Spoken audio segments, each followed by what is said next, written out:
be clear in how I characterize this. This is mostly a protest. It is not, generally speaking, unruly. Peaceful protest. Peaceful protesters. Peaceful protest. Peaceful protest. Peaceful protest. Peaceful protest. Peaceful protest. Peaceful protest. Peaceful protest. Peaceful protest.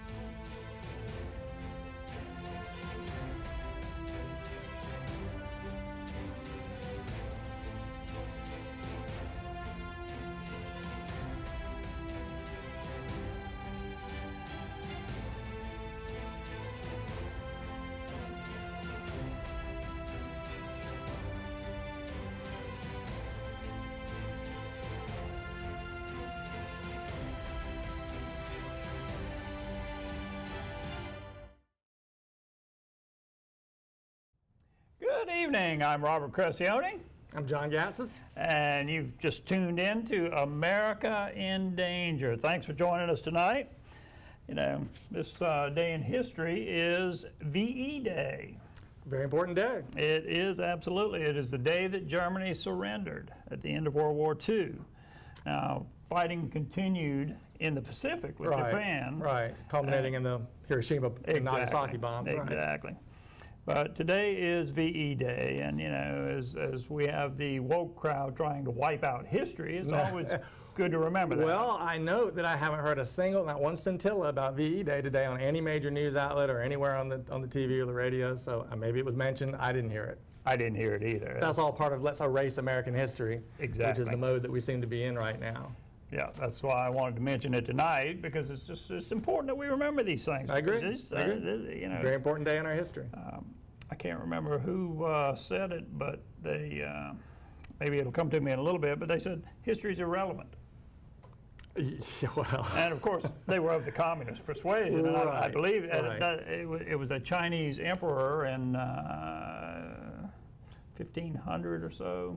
Said, yeah, history's irrelevant. We don't need history. Well, that serves the purpose of anybody who's trying to destroy an existing culture and replace it with their vision, which is usually a tried and failed vision of authoritarianism and socialism. And of course, you need to erase history in order for people not to be able to look at it and say, this didn't work the last 50 times we tried it. It resulted in gulags and lots of people, lots of dead people. Yeah, yeah. In fact, Mao, who is a hero of many in the woke crowd, absolutely, is responsible for the largest number of deaths in history, which is it's really unknown, the exact number, but it's you know, it's interesting you mentioned that. When I was young, I was into the Guinness Book of World Records, like you know, many people were. And if you looked up circa 1975 in the Guinness Book of Records for mass murder, okay, Mao Zedong was listed as the #1 at 100 million people. Okay, well, they have whitewashed that quite a bit. You will not find, if you look up the Guinness Book of Records now, they've completely changed the ranking, and he's way down on the list. Is that right? That is interesting. Yeah, just a little factoid that popped into my head there. Yeah, that is interesting, and 100 million, that's unbelievable. Unbelievable, and much of that was done during the Cultural Revolution, which really didn't start until well after the communists achieved victory in their civil war with the National Chinese with Chiang Kai-shek.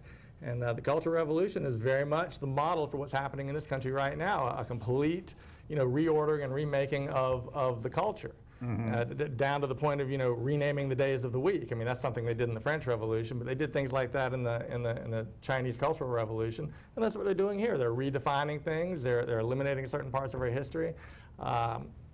We've got people so confused now they don't even know which bathroom to use. So that's part of this whole erasure of the standards and the norms. Yeah, and ultimately what the erasure of history does is deprive people of their liberty, of their God-given rights, because they simply don't understand their liberties once that history is taken away. They don't have the tools to understand them without the knowledge of the history. That's correct. Yeah, absolutely is. But you know, we see so many things going on in the world today, and now that the Biden administration is in full swing, some things have come out about things that went on during the previous administration that were done by Biden officials now. Absolutely, right. And or former Obama officials, they're one and the same. There's a lot, in a Venn diagram, there's a lot of overlap between those two categories. There absolutely is. That's a good point. Yeah. a lot of overlap. In fact, some commentators call this the Obama 2.0 Yeah, that's right. administration. Some call it the Joe Sanders administration, and some call it the Joe Cortez administration. But anyway, John Kerry, who is well known for parking his yacht in a neighboring state Of Delaware, is it? to avoid taxation. Right. Of course, you know, it's interesting how the privileged, the elitist in politics love to put taxes on people, but seldom do they really want to pay them. That's right. Rules for thee and not for me. Exactly. That's their operating. Exactly. Well, John Kerry, during the Trump administration, carried on talks with the Iranians, you know, encouraging them that if Biden went in, that we would get back in the Iran deal, and promising them money and funding and what have you. And remind everybody a little background, there was this nuclear Iranian deal that was put together by the Obama administration, which basically amounted to guaranteeing Iran would have a nuclear weapon in 10 years. It gave them plane loads of cash, very, very scandalously. And of course, one of the first things that Trump did was he abrogated and got out of that deal. It wasn't a treaty. There was no signed Senate treaty, which is, you know, treaties have to be ratified by the Senate, and that's the only body in this country that can make a treaty with another nation. That has to happen through the U.S. Senate. None of that was done for that Iranian deal. That's correct. Okay. So Trump got us out of that wisely, but John Kerry was undermining those efforts all throughout the Trump years, and it's come to light now that he literally was sharing intelligence, I think, on a level that would warrant a charge of treason. Well, I agree with that. He revealed some things about Israel, and regardless of your feelings toward Israel, that's right. That's right. He released this information to the Iranians, which I agree, it's borderline treasonous, if not fully treasonous. But the whole act of a citizen, which he was a citizen once he was out of office, once the Obama administration was done. He was a private citizen. He had no privilege to go negotiate with foreign entities. And I think there's a rule about that. There absolutely is, and I believe it's called the Logan Act. Rarely used till they decided to go after Trump administration officials for ostensible violation of the Logan Act, which is a very arcane and almost never, how many people have been prosecuted under the Logan Act? I think one or two, you know, in the whole U.S. history. But suddenly that was the charge du jour during the Trump years when they were trying to go after, well, didn't they use that to try and crucify Michael Flynn? Yes, they did. And the interesting thing about it is these people were incoming administration. They were officials who were going to be dealing with these people. And they simply engaged in introductory conversation. Which is typical for that scenario. I'm your counterpart now. That's right. It's very typical. And you know, for them to pursue that as a legal course, it just shows you how desperate they were. Well, I think it was largely used as a predicate for the whole Russia hoax to justify they needed something to carry on that whole ginned up, contrived Russia investigation to hamstring the incoming administration, and they were rather successful. They didn't actually find any evidence, and of course the Mueller report said there was no evidence of Russian collusion, but they sure tied up the agenda. And yes, they did. I think it's a testament to Donald Trump that he got as much done as he did under all of that multi-pronged attack. I agree. I agree, because even the Republican Party they were no stabbed him in the back. Absolutely. In fact, I think they're as much a part of the problem. Well, I agree. I fully agree with that. Speaking of one that's part of the problem. Typically, I see on the list here. Susan Collins, who truly lives up to the Republican in name only moniker. She is truly a Republican in name only. Senator from Maine. Senator from Maine, that's correct. But she is opposed to the 28% corporate tax rate. And rightly so. I gave her, I mean, you know, even a broken clock is right twice a day. That is absolutely true. And on this, I support her 100% on this issue. Now, the next issue, I have no support for her whatsoever, but on this one I do. And the whole farce about taxing corporations is just, it's the liberal game when they have no other argument. We have to tax these corporations because they're not paying any tax. Well, and ultimately, if you press them on the actual economic and logical arguments, ultimately it boils down to a little hissy fit of saying, well, well, that's what's fair. Right. With a completely ill-defined concept of what's fair, and with complete lack of understanding of how taxes are paid and who really pays them, which corporations do not pay them, they pass them on to customers. That is absolutely correct. So if you think that they won't raise prices, and especially the larger corporations who have basically a monopoly, well, that's right, exist in a monopolistic environment, they are not going to be out anything. But more invidious than this 28% corporate tax rate is the fact that Janet Yellen, who is she Secretary of Treasury now? What's her? I think she is. Former chairman of the Federal Reserve. Right. Okay.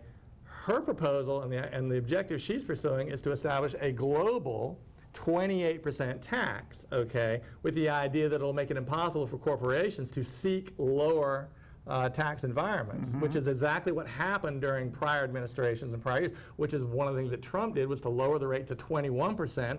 That's why the economy boomed.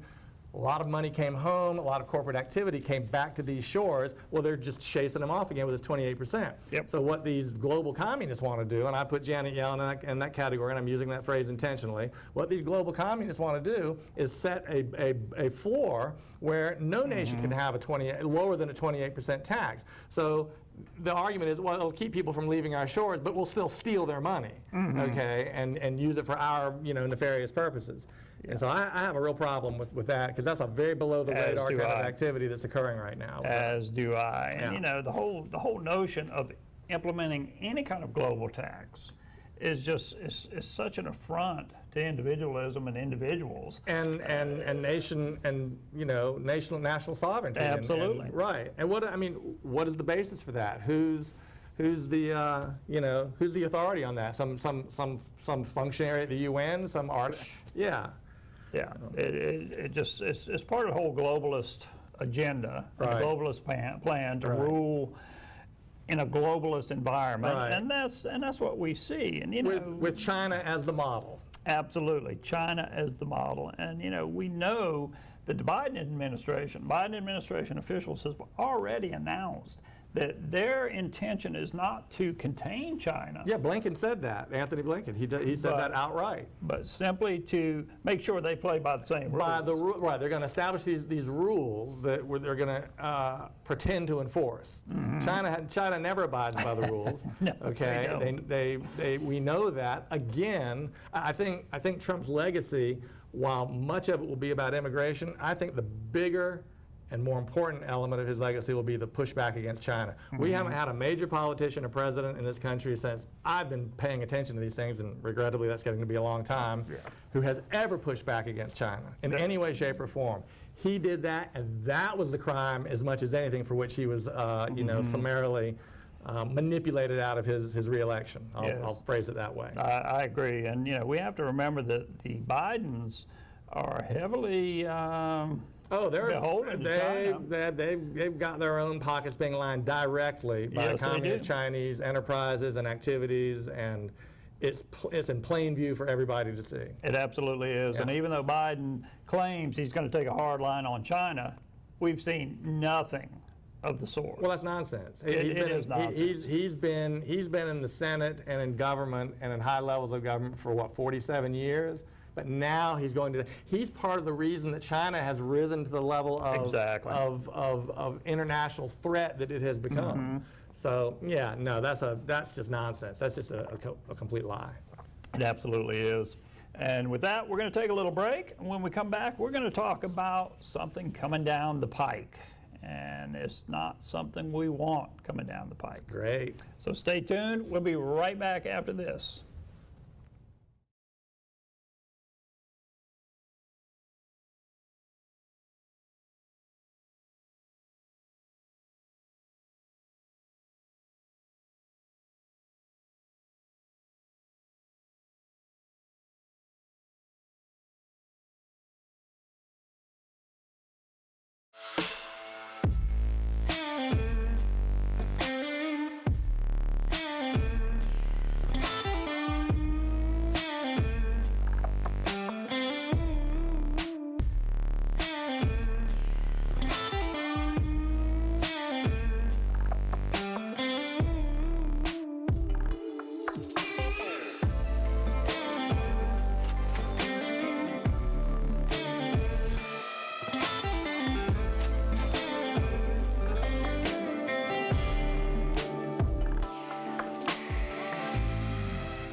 All right, we're back.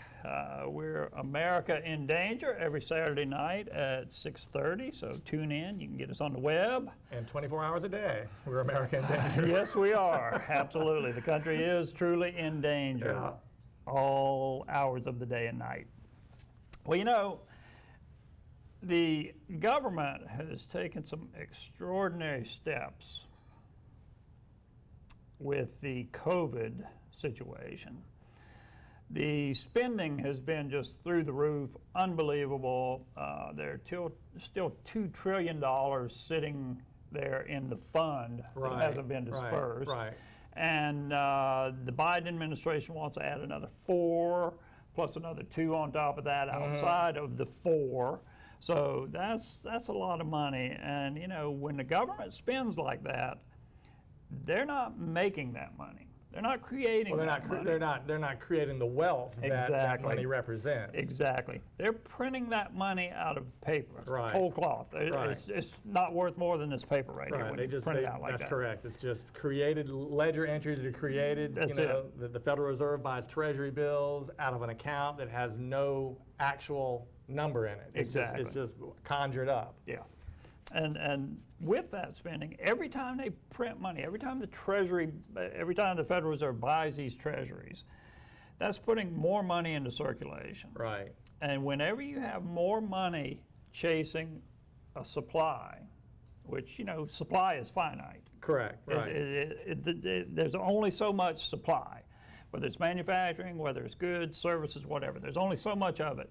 When you have more money out there chasing those things, naturally, the price goes up. That's right. The very definition, the very economic definition of inflation is an increase in the money supply. Yes. And sometimes, you know, people differentiate between that inflation and what they call price inflation, because sometimes these central bankers are able to manipulate the money supply where they can monetize the debt, they can inflate the currency, they can create money out of thin air, and it doesn't necessarily impact price inflation. They're stealing wealth, make no mistake. Right. I mean, that's one of the biggest taxes we have in this nation, and have had since the creation of the central banking system known as the Federal Reserve, which incidentally is not part of the government. It's 5 private banks, okay, that are in charge of banking in this country. But they have inflated via currency creation to such an unprecedented degree these last, really since 2008. But with the pandemic, it is, as I understand it, 40% of all the money that exists of U.S. currency that exists right now was created in 2020. That's a bad moon rising in terms of what we can expect in terms of inflation. Yes, it really is. It is. It is. You know, the Bank of America even has come out and said, you know, we're entering a period of transitory hyperinflation. Yeah, and make no mistake, that's Bank of America on its guidance call to shareholders and other important people, where it used the phrase, we expect a period of transitory hyperinflation.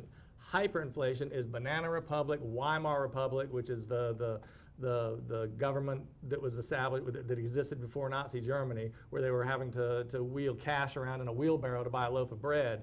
Argentinian style hyperinflation, where a loaf of bread, the price would rise from the time that you went into the grocery store to the time that you left.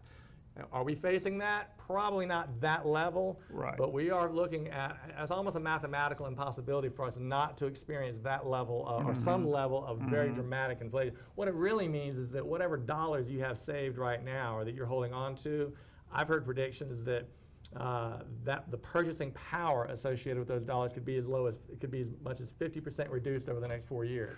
That means if you have $100,000 in a savings account, the $100,000 worth of goods that you can buy today will only buy $50,000 worth of goods, you know, in a few years. And I believe that. I really believe that. Well, if you look, you know, I picked up this tweet today, and if Lee will bring this tweet up for us, it clearly the price of steel is up 145%, lumber's up 126%, wheat 25%, food 25%, cotton 35%, silver 38%, copper 50%, and oil 80%.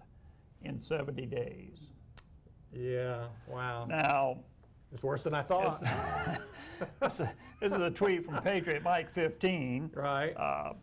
But it clearly shows that we're entering a phase of, if not hyperinflation, accelerated inflation, especially in certain key key areas. Key commodities, absolutely. And I think the reason people have that inflationary trends haven't been observed in the past as readily is that these globalists have done a good job of generating lots of cheap slave labor goods in China and other places that we absorb over here, to where so certain things like DVD players and electronics and cell phones all go way down in price, despite and that's just a function of, you know, mass production, refinement of technology, slave labor. That's a big one. Yeah.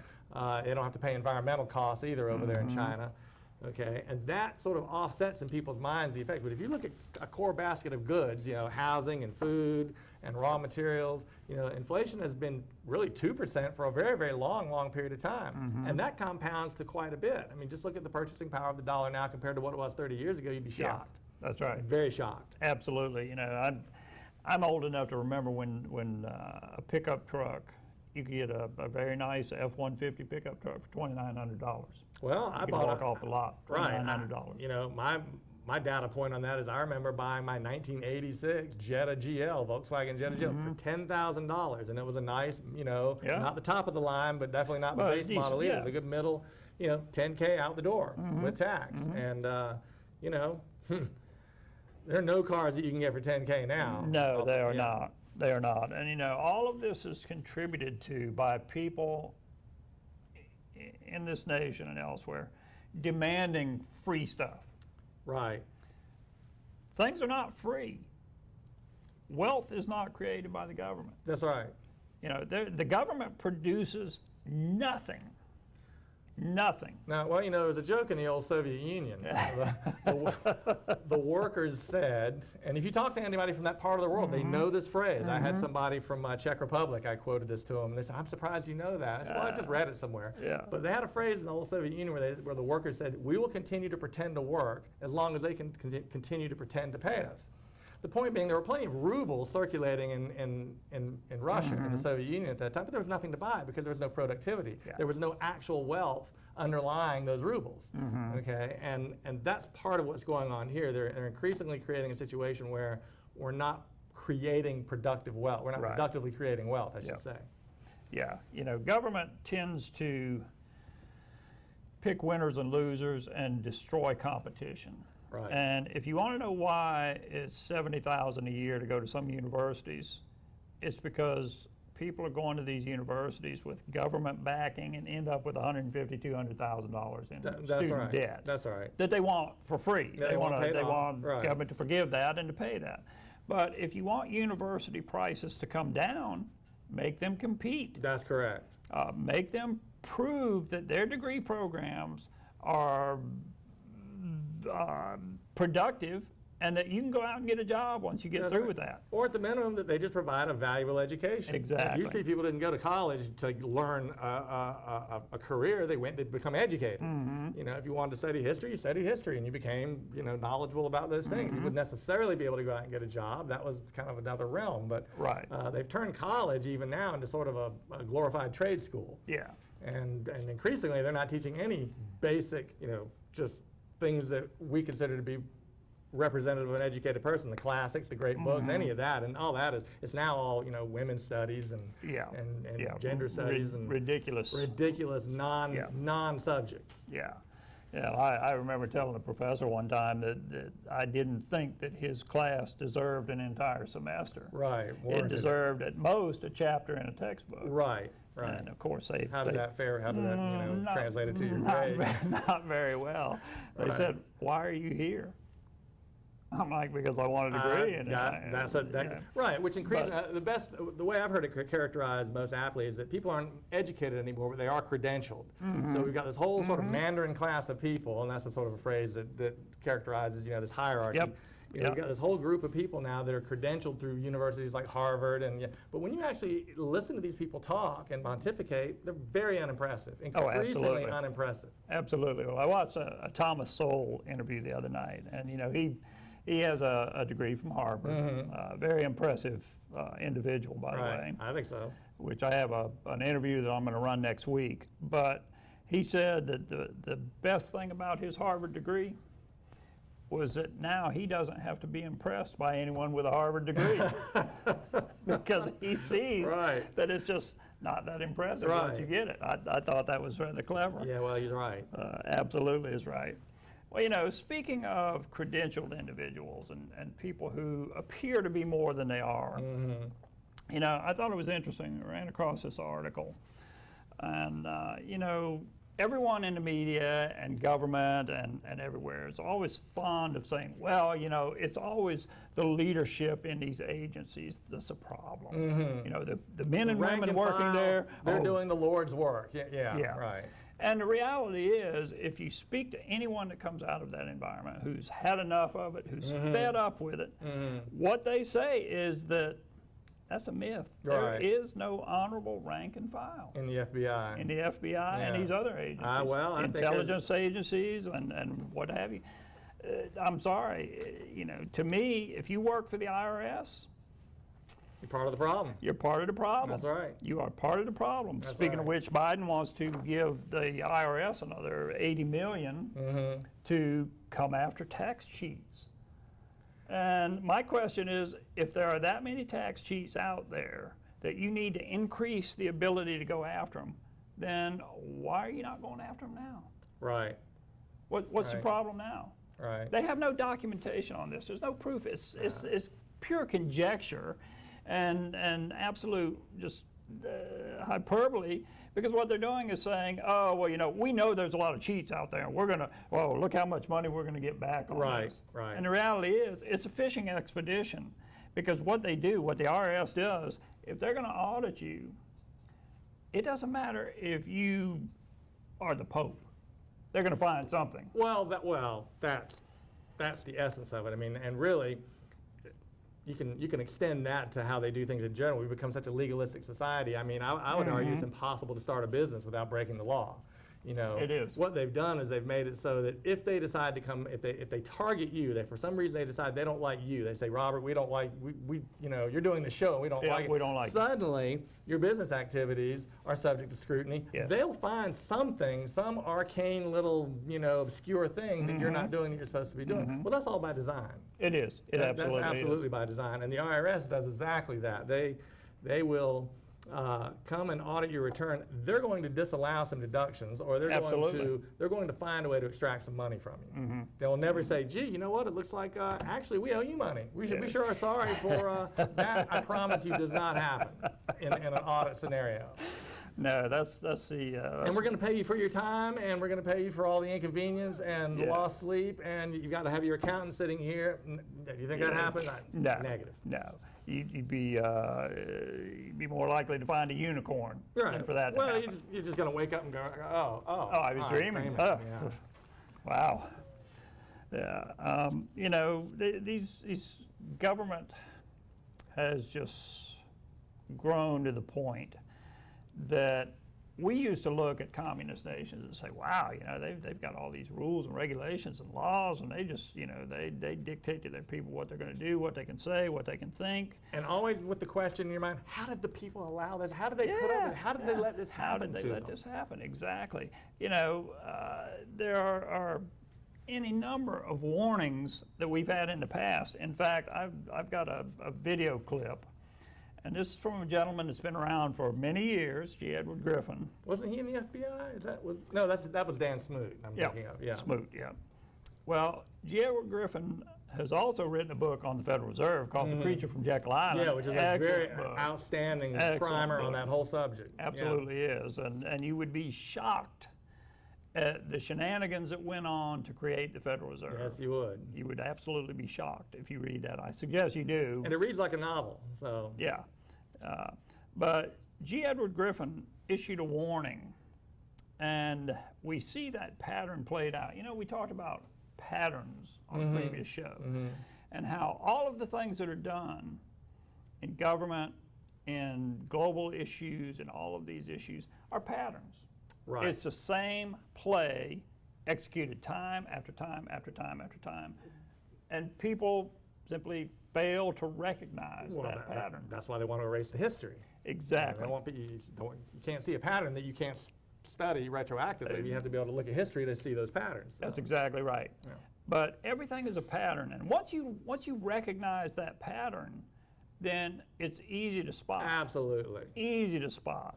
And you don't have to listen to CNN. You don't have to listen to Fox, because you understand the pattern. That's right. Because both of those entities will give you their spin on it, and they all have a dog in that fight. Actually, because their jobs depend on it. Yeah, actually, once you're kind of tuned in on this thinking and understanding, you know, what's at stake and the manipulations, you really do see it everywhere. I mean, you see the messaging in the movies, the TV shows. You see the constant threading of agendas, and I mean, you can see it in the commercials now. You can see it in any sitcom or TV show for the last 20 years. There's a constant, steady drumbeat of, you know, left-wing Marxist ideological thinking peppered throughout, subtly, but it's a way of indoctrinating people, and they've actually been rather effective. They absolutely have, and we're past time for a little commercial break here. So we're going to take a little break. You're watching America in Danger with Robert Cressionnie, and I'm John Gatsis. And stay tuned. When we come back, we're going to listen and see what G. Edward Griffin said 50, 60 odd years ago. I'm looking forward to that. So stay tuned, and we'll be right back.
All right, we're back, and we were talking about patterns that exist, and how the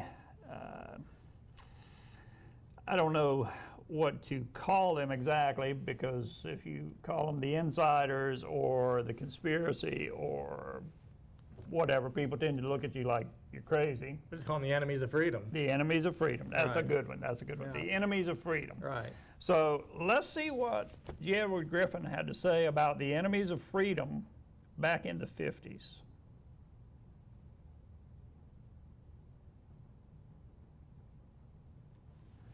As early as 1928, the communists declared that the racial differences among our people constituted the weakest and most vulnerable point in our social fabric. By constantly probing and straining at this one spot, they decided that eventually the cloth could be torn apart and that Americans could be divided, weakened, and perhaps even set against each other in open combat. We mustn't kid ourselves into thinking that the communists have placed their agitators only into the black communities. They're working both sides of the street. They want hatred, violence, and bloodshed between the races, and they don't care how they get it or whom they use, even children if necessary. So far, they've only been able to involve a small percentage in this war of national liberation. The great majority want no part of it in any form. Ladies and gentlemen, the plans and preparations for a communist revolution of force and violence are far advanced.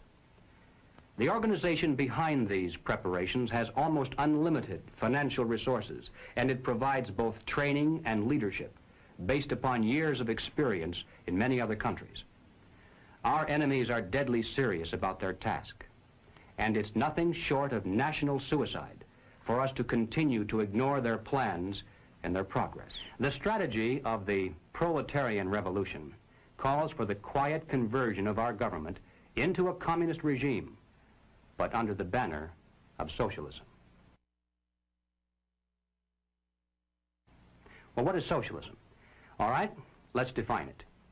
According to the dictionary, socialism is a political concept based upon the principle of government ownership and control of property, the means of production, and the avenues of commerce. Under socialism, those who run the government, and the communists are confident that in America they eventually will be the ones who do so, those who run the government will know who is to get something and who has to wait, and that represents control over human beings. What has all this to do with the communist revolution in America? Well, ladies and gentlemen, it has everything to do with it, because the building of socialism is the communist revolution in America. It represents the process whereby our country can be moved gradually toward communism without the people even being aware of it. No matter what grievance we may have, real or imagined, no matter what national problems we may face, the communists seize upon these as excuses to build socialism. They have one and only one solution for all problems: more government, and then more and more until it's total government. And forgive me for saying it one more time, total government is communism.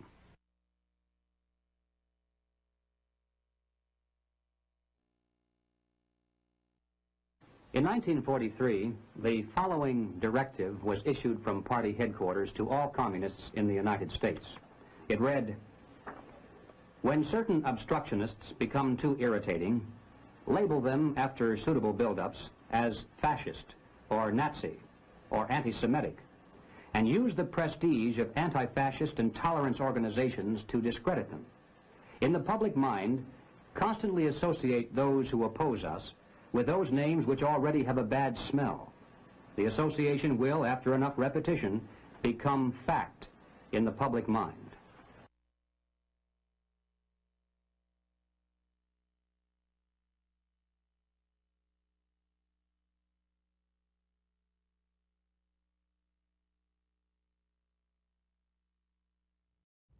All right, we're back, and I tell you what, if that were a modern, current clip, he wouldn't have to change a thing. Not a thing. That's right. Not a word would need to be different. That's exactly right. In fact, I almost want to say, gee, I think it's taken them longer than anybody, than he would have thought, because I think he probably felt it was a little more imminent, but it is exactly where we are right now. I mean, every single thing that he stated and described should ring familiar to anybody with a basic ability to logically process information. It should. It absolutely should. You know, it completely mirrors today's situation. It does. It absolutely does. And you know, this was in the 50s. Right. And the interesting thing about it is people saw this happening then. Right. And of course, they were called conspiracy nuts and wackos and tinfoil hats and racists and Nazis and all the things that he just described. Exactly. Well, you know, it's if people don't understand this pattern, you know, and there were three main things that he talked about in how the left, the communists, the socialists try and destroy their enemies. They seize upon every crisis, right? Every opportunity, right. And you know, we've had politicians say, "Never let a good crisis go to waste." Very much, right? Rahm Emanuel comes to mind. Rahm Emanuel and several others have echoed that as well. Right. He said, "Label your enemies." Well, what are we seeing today? Right, that's right. You know, they were calling Trump a fascist, and they were calling the Republicans and conservatives fascist. Right, and, that's right. And then the third one, use anti-fascist organizations. Well, Antifa. It couldn't be more explicit. It couldn't be more explicit. They didn't even bother to come up with some catchy name. Right. They just, anti-fascist. The irony being that they are supremely fascist. They are the embodiment of fascism. Absolutely, because they want to control everything and tell you what you can think. That's right. And do and act. But, you know, this is one of the reasons, and I have to go back to the history thing. If you destroy history, and if you notice the banner on that video was from banned videos. Right.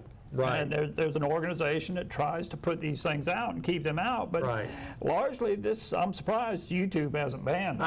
I am too. I guess they just can't catch everything. I guess they can't, and they probably think, well, no one's going to listen to someone 50 years ago. Nobody's going to watch an old a grainy black and white clip, absolutely. But truth is truth. Doesn't matter whether it's in black and white or whether it's in 1080p. Well, The human truth nature is the that's truth. right. Human nature has actually none of these things are different throughout human history. I mean, That's these right. movements to control people through this kind of rhetoric. We're calling it communism because that's the most convenient thing with which to label it under the banner of Marxism. But these concepts, I mean, the French Revolution was very much the model for all of these movements. Yeah. And if you go and study the French Revolution, and it always offends me greatly when people conflate the French Revolution with the American War for Independence because they were two very different things. The French Revolution was very much a model for the Bolshevik Revolution and these Yes. other, and again, this may be confusing to some, those were democratic movements in the sense that they were mob rule. There were 5 wolves and a sheep deciding what's for dinner kinds of democracy. And the French Revolution was very much the model for what we're observing today. And if you know that history, you can't help but observe the parallels with what's happening in our society right now. Absolutely. The outcomes are always the same. Right. And what people fail to realize is that with the French Revolution, the Bolshevik Revolution, the Communist Chinese, whatever you want to call, their Well, they goings called, on. yeah. Well, they had a civil war. They called it a revolution. Yeah, their revolution.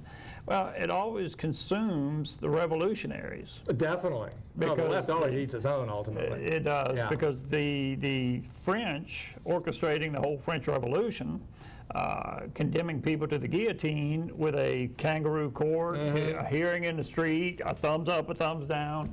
They ended up on the guillotine. Well, they did. The different factions within the French Revolution ended up going at it with each other, Yep. and it was a bloodbath. And that's the way And it same with the always is. Bolsheviks. You had the Bolsheviks and the Mensheviks, and after the Bolsheviks prevailed, then they went and purged their ranks, and it also was a bloodbath. So, and we're seeing that here, and actually we're seeing that even within the nascent stages of this leftist movement in our country. You're seeing the lunatic, woke young people have gotten so out of control, they're consuming these leftist professors. They're getting them fired, And to me, that's a perfect example of what's happening and what's going to be happening in even greater. It is. It degree. is. It'll be like Ken in China in the Middle Ages. He buried the professors alive. Right. Because they dared to look at history and criticize the current goings on, and he just had them buried alive. Well, in the Chinese Cultural Revolution, which we talked about, which was the whole thing that was instituted after the communists took power there, they sought to rewrite their culture. They actually had designated, you were either identified as a red family or a black family. Okay, and if you were a red family, you basically had carte blanche to go persecute the black families. And those families were targeted. They were harassed physically. Their houses were taken from them. Read up on the Chinese Cultural Revolution and very, very, very dangerous similarity to what we're observing and happening here. Well, there are two things that really disgust me, and that's the Che T-shirts and hats, and the Chinese star.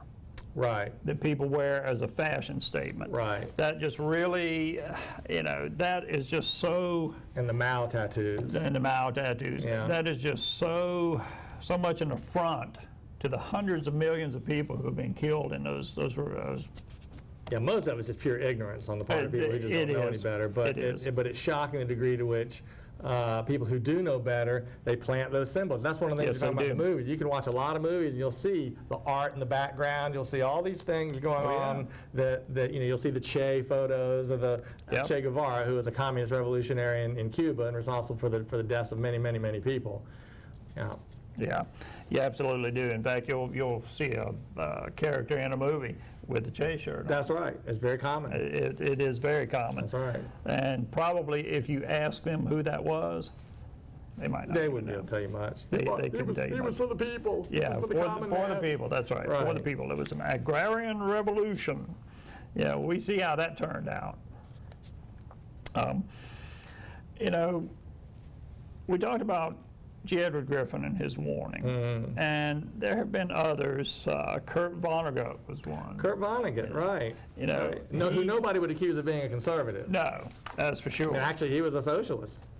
Yes, he was. And when we come back, we got to take a little break. And when we come back, we're going to talk a little bit about one of his essays, Harrison Bergeron. Yeah, yeah. And just compare it to what is being foisted upon us today. Right. So stay tuned for more America in Danger. We'll be right back.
All right, we're back, and we were talking about warnings from various individuals, some years ago and some not so many years ago. Right. But this essay by Vonnegut is really, it's well worth reading. It's short. It's short. It's well worth reading. It's called Harrison Bergeron. So if you have a few minutes after the show, look it up and read it. Because I'm going to read the first paragraph. Okay, because I think this kind of leads into the gist of it. Yeah, great. So the year was 2081, and everybody was finally equal. They weren't only equal before God and the law, they were equal every which way. Nobody was smarter than anyone else. Nobody was better looking than anybody else. Nobody was stronger or quicker than anybody else. All this equality was due to the 211th, 212th, and 213th Amendments to the Constitution, and to the unceasing vigilance of agents of the United States Handicapper General. And it goes on to explain how, so that we wouldn't have heavy people and skinny people, that if you were thin, you had to wear bags of shot. Right, all these oppressive mechanisms, physical mechanisms for ensuring equality. You know, blasting the eardrum from an earpiece that made it so you couldn't think. So if you had a keener intellect, you couldn't exploit it. All these different artificial mechanisms to keep everybody equal in their existence. Yeah. As far as very dystopian for its day. Very dystopian, absolutely. Increasingly more of a primer and a how-to for current forces in our culture today. It seemed to me as I read it. Yeah, I would agree. It's well worth the read. It's called Harrison Bergeron. I highly suggest you. There's actually a movie. Really? Yeah, there's a made in 1995, right, and it's available on YouTube. Now it doesn't quite follow the essay as well. The essay is very dark, and I think the movie is a little bit more, I don't know, tongue-in-cheek in places. I haven't seen the movie, but I was always interested. I mean, I've read some Kurt Vonnegut, and he's one of the, he's regarded as one of the great postmodernist authors, and that he's a liberal because he's regarded as one of the greats. Right. That's a priori evidence right there. That's right. That's right. I mean, so a lot of his books are required reading in high school and college, like Slaughterhouse-Five and all those. And he was basically a Marxist himself, but even he recognized the oppressive nature of the state when it seeks to ensure equality. Yeah. And we're seeing that. I mean, it's a subtlety. People are using the word equity now, okay? Equity as distinguished from equality, where equality is equality of opportunity. Right. People are now saying we need to ensure equity, which means that we want the same outcome. We want everybody to end up with the same level of wealth and same level of performance, which is contrary to the human condition. And that's why it results in coercion by the states to enforce it, and death and bloodshed. And it is something that people should stand up against as hard as they can right now. I mean, really should push back against that. Yes, they should. You know,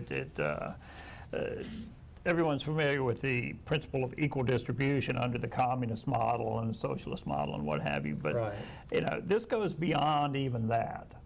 This gets into if you strike up, if you hit on some process or some product, Right. and it's successful in You the market. innovate in some way. You innovate, exactly, thank you. If you innovate, well, you can't profit from that Right. because someone else didn't. Someone Right. else didn't come up with this. Right. But the human nature has not changed from day one. From the first humans, human nature has not changed. And even those on the very left, very extreme left, will admit that human nature is the one constant. That's right, but they think they can engineer it to be something Right. different. They think they can use government to control it. That's right, and they believe in the perfectibility of man through man. But inevitably it results, it requires coercion from them to achieve their goals. Yes, it does. You know, in other words, a gun to your head. Absolutely. For you to do what they want you to do. Absolutely. Well, who was it said power grows from the barrel of a gun? The aforementioned Mao Zedong. There you know, go. he did. He wrote in his famous little red book of quotations. He wrote, "Political power grows from the barrel of a gun." Okay. Now, I think the founders understood that principle, and they wrote the Second Amendment, but with two completely different objectives for that. Absolutely. You know, and these people are playing God. They want to control things. They want to have all this control. And speaking of the Little Red Book, if you're familiar with Miss Cullors, who is the BLM founder, An avowed Marxist. Right. And she actually praises the Little Red Book. Oh, sure. And thinks that should be taught in grade school. Wow. That is a wonderful thing, and that this needs to be distributed among children. Well, Anita Dunn, who was one of Obama's top officials, she said that Mao Zedong was her favorite political philosopher. Yeah, unbelievable. Yeah. It's unbelievable that we tolerate this. And, you know, I picked up a tweet the other day that I think says it all in this case. Because we continually say, we can't believe we've gotten to this point. We can't believe people are actually like this. We can't believe that they... So, Lee, if you'll switch over to this screen, I want to show this tweet. It says, "You cannot laissez-faire your way out of the mess we're in.